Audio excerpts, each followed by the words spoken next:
teman-teman, di video kali ini kami akan mengenalkan alat laboratorium, keselamatan kerja, dan simbol laboratorium yang perlu kalian ketahui.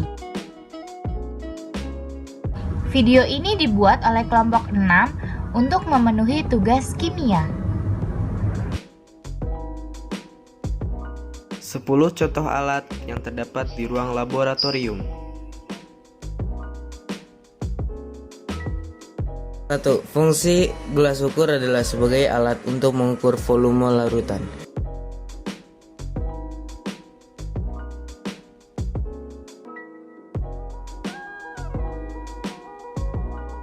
Dua, tabung reaksi adalah peralatan gelas yang terbuat dari kaca atau plastik.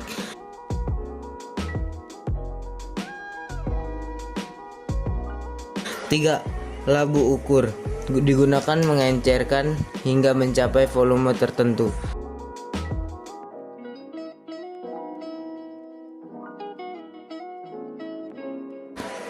Empat, Erlenmeyer adalah jenis laboratorium yang banyak digunakan.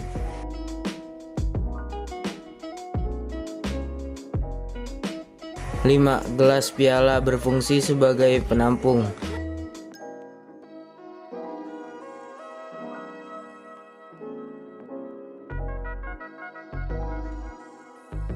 6. Pipet digunakan untuk memindahkan volume cair yang telah terukur.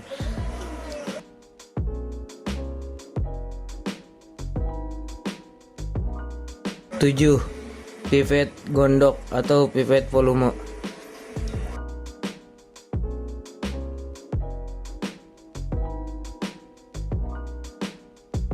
8. Kaki 3 berfungsi sebagai penyangga ring.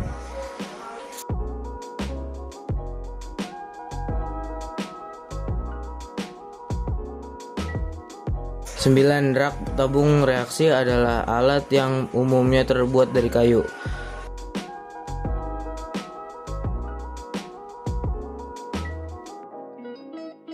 10. Lesung atau alu berfungsi untuk menghancurkan atau menghaluskan suatu zat.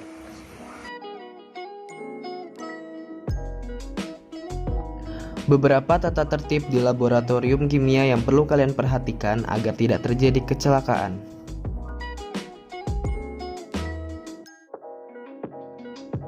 1. Wajib menggunakan jas lab. 2. Tidak boleh makan dan minum. 3. Wajib membuat rencana jurnal. 4. Membuat laporan hasil praktikum. 5. Wajib mencuci semua alat yang telah dipakai. 6. Kembalikan alat sesuai dengan formnya.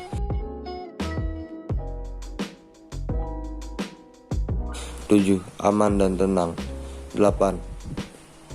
Wajib menjaga kebersihan. 9. Wajib menggunakan APD. 10. Diwajibkan memakai standar K3. 11. Melaporkan ke penanggung jawab praktikum jika ada kerusakan. 12. Lakukan langkah P3K jika ada kecelakaan. Selanjutnya adalah alat keselamatan kerja di dalam laboratorium.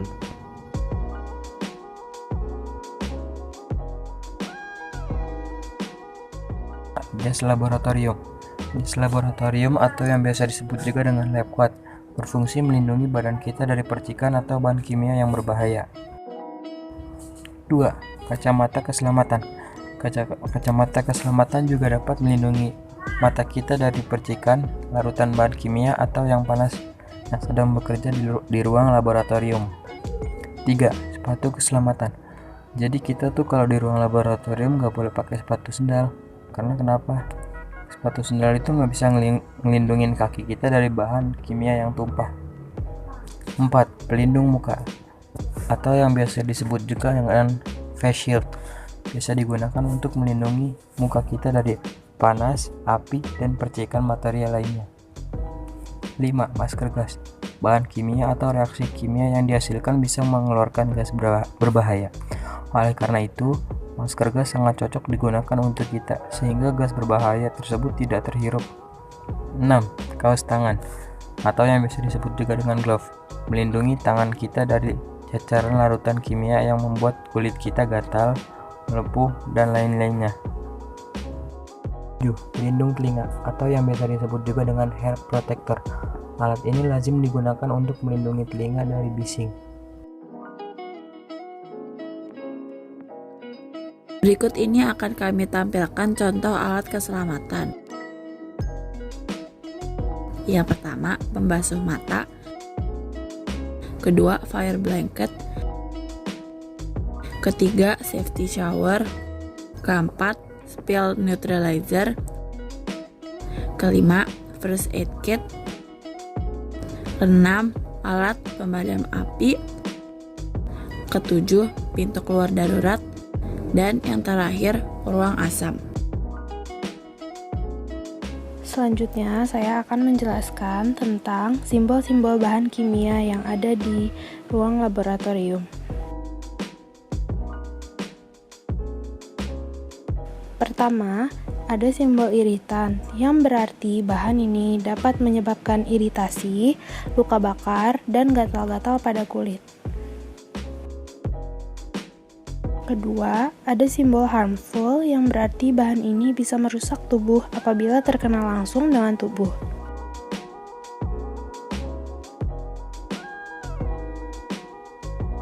Yang ketiga, ada simbol toksik yang berarti bahan ini beracun dan bisa menyebabkan sakit serius, bahkan kematian jika tertelan atau terhirup. Yang keempat, ada simbol korosif yang berarti bahan ini bersifat korosif, dapat merusak jaringan hidup dan dapat menyebabkan iritasi dan gatal-gatal. Yang kelima, ada simbol flammable yang berarti bahan kimia ini memiliki titik nyala rendah, dapat mudah terbakar, dan permukaan metal panas ataupun loncatan bunga api. Yang keenam, ada simbol extremely flammable yang berarti bahan ini sangat mudah terbakar dan berupa gas yang membentuk suatu campuran yang bersifat mudah meledak di bawah kondisi normal. Yang ketujuh, ada simbol eksplosif yang berarti bahan kimia ini sangat mudah meledak karena adanya panas atau percikan api, gesekan, maupun benturan. Yang kedelapan, ada simbol oxidizing yang berarti bahan ini bersifat pengoksidasi dan dapat menyebabkan kebakaran dan menghasilkan panas saat terkena bahan organik atau pereduksi. Yang kesembilan, ada simbol dangerous for the environment yang berarti bahan ini berbahaya untuk beberapa komponen lingkungan.